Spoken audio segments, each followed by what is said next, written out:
Siyam na oras tumagal ang prosesyon ng itim na Nazareno kahapon at sa milyong mga deboto, may mga nasaktan, may mga nasugatan, kabilang na ang isang bata na nabagok ang ulo matapos tumalon mula sa truck ng bumbero.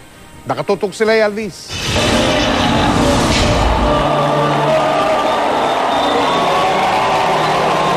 Mag-aalas 2 ng madaling araw nang maibalik ang imahe ng itim na Nazareno sa loob ng Quiapo Church. Ang Nazareno ay nasa loob ng simbahan. Bagamat unang inakalang mas mabilis ang takbo ng translasyon ngayong taon, inabot pa rin ito ng 19 na oras, halos sintagal noong 2013. Pinakamatagal pa rin ang translasyon noong 2012 na inabot ng 22 oras. Mula nang simulan ng posisyon sa Quirino Grandstand noong 2009, lumampas na ng mahigit 12 oras ang tagal ng translasyon. Pero di tulad ng mga nagdaang translasyon, ibinalik ang tradisyon ng pagdungaw ng imahe ng Our Lady of Mount Carmel sa San Sebastian Church. Halos 5 minutong nakadungaw ang imahe ng Birheng Maria sa puon ng Nazareno. Wala ang mga nasusugatan o di kaya'y hinihimatay sa gitna ng dagat ng tao. Kabilang sa mga nasaktan ang 8 taong gulang na batang si AJ Andres. Nahihilo pa siya ng datnan namin kanina sa emergency room ng ospital na Maynila.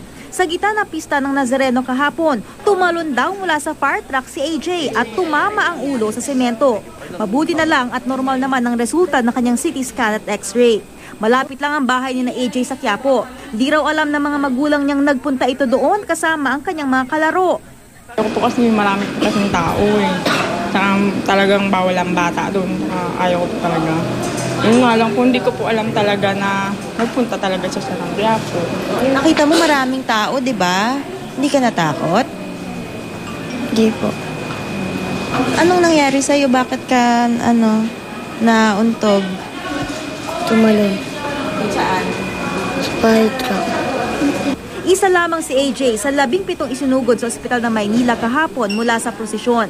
Pero mas kaunti raw ito kumpara noong nakarang taon na umabot sa humigit kumulang 30 ang dinala sa kanila. May mga Red Cross at saka yung may mga medical mission namin nandoon din kasi sila sa site. Nandoon sila malapit sa Mihan Garden. Kaya some of the patient will be treated there. Hindi na dinadala sa ospital ng Maynila. Nagwawala at tila wala naman sa katinoan ng lalaking ito nang dalhin sa Jose Reyes Memorial Medical Center. Kwento ng mga nagdala sa kanya sa ospital, nahulog daw ito pagkatapos sumampas sa andas kaya nagtamo ng mga sugat sa katawan. Wala siyang mga kasamang kaanak. May isang lalaki namang sinaksak sa Quiapo kahapon sa gitna ng kapistahan. Tumanggi siyang makunan ng kamera. Drummer daw siya ng isang grupong nag-aati-atihan. Naramdaman na lamang daw niyang may sumaksak sa kanang bahagi ng kanyang dibdib habang may mga nagpapaputok. Mausok daw kaya di niya nakita ang sumaksak sa kanya. Sa huling tala ng pulisya, umabot sa 1,400 ang bilang ng mga binigyan ng atensyong medikal sa pista kahapon. Karamihan ay mga deboto, ang iba naman ay mga nakaisyoso lang. Leia Alvis, Nakatutok, 24 Oras.